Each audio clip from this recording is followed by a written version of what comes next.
est reparti sur Québec Air, Transworld, Northern, Eastern, Western, puis Pan American. Pardon? On m'a fait y chanter à la Charlebois un petit peu comme ça. On s'en va dans la Grand Bout de là. Ah oui, on part au Canada. Tabarnak! Vous le faites bien. Attention, c'est une insulte, ça. Hein? Non, pas. C'est passé dans un interjection. engagement. Oui, Anissa, effectivement, on commence à délirer dans du faux québécois. Nos amis québécois qui nous rendent visite de temps en temps, ils ont un télématin à Québec, vous savez, ils étaient venus nous voir ici. Parce que justement, sur votre télécommande, vous avez zappé sur un programme... Télé-Québec. Eh oui. Sur un programme qui parle de la finance. Et évidemment, les Canadiens, les Québécois ont beaucoup d'humour. Donc évidemment, quand ils vont parler de la finance, ils vont parler de la finance avec humour. Il faut savoir que la finance telle qu'on la conçoit aujourd'hui, à ce jour, c'est quoi? C'est une religion quasiment, un parti à la conquête du monde au début des années 80, convertissant tout le monde sur son passage. Et la mission est plutôt bien relevée, puisque à ce jour, si on critique ou si on est un petit peu mécontent de la finance ou de l'économie, on est un peu marginal, on passe pour quelqu'un qui n'a pas bien compris la façon dont le monde tourne.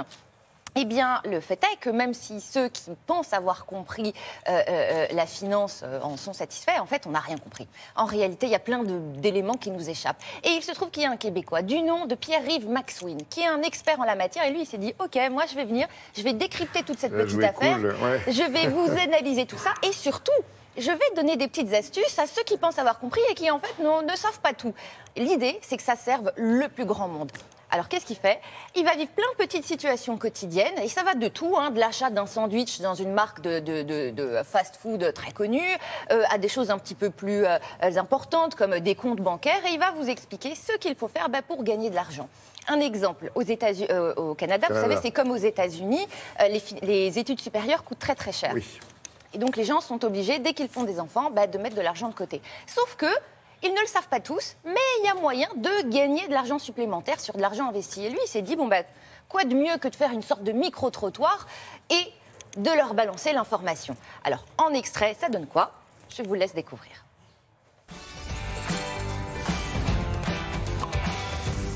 Minnie, j'ai besoin de toi.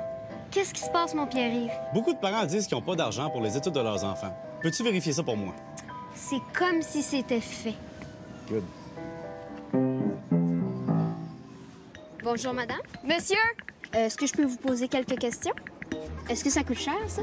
Ça coûte cher un enfant?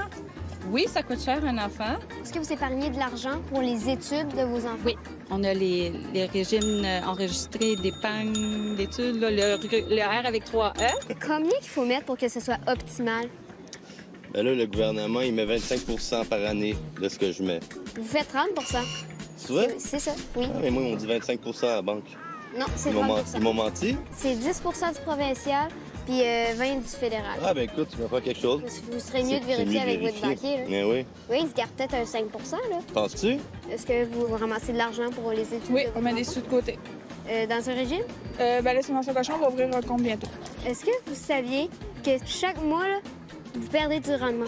OK. Il faut se dépêcher à casser le cochon et à le mettre dans un régime. Il est déçu, là. Oui. Ah ouais, courez à la banque, madame. Moi, je peux gérer votre argent. Oui. Moi, par exemple, c'est 10 que je garde. Tu gardes 10 Oui. mais lui, il garde 5 tu m'as dit. 4 je peux garder ça? Ouais, 4 Le régime enregistré d'épargne-études veut inciter les parents à contribuer aux études postsecondaires de leurs enfants. Pour chaque contribution du parent, le gouvernement ajoute 30 de subvention. Ça veut dire que si tu contribues 2 500 par an, tu recevras la subvention maximale chaque année, qui est de 750 C'est le meilleur placement en ville. Et si tu as de très faibles revenus, le gouvernement pourrait même te donner jusqu'à 2 000 de subvention grâce au bon d'études canadien. Donc, à l'accouchement, juste après avoir coupé le cordon, qui t'appelle en premier? Ta mère? Ben non, ton banquier. Ben oui, on va appeler le banquier en premier.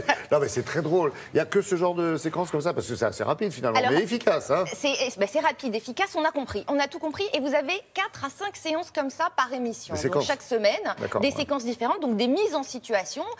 Toujours, l'humour est là, est très présent. Donc vous riez en même temps que vous apprenez. Ça. Alors, il parle à chaque fois d'un produit de consommation, d'un expert. Ouais. Lui-même, il est expert. Hein, donc il vient toujours tout décrypter après vous avoir fait un petit peu marrer. Voilà, c'est sur Télé-Québec et ça s'appelle l'indice Maxwin. Et ça dure combien de temps, pardonnez-moi? L'émission dure une demi-heure, elle est assez courte. Ouais, c'est pas mal. Il va droit au but. Hein. Un petit peu comme nous. Non, nous, ça fait 3 heures. Vous le savez.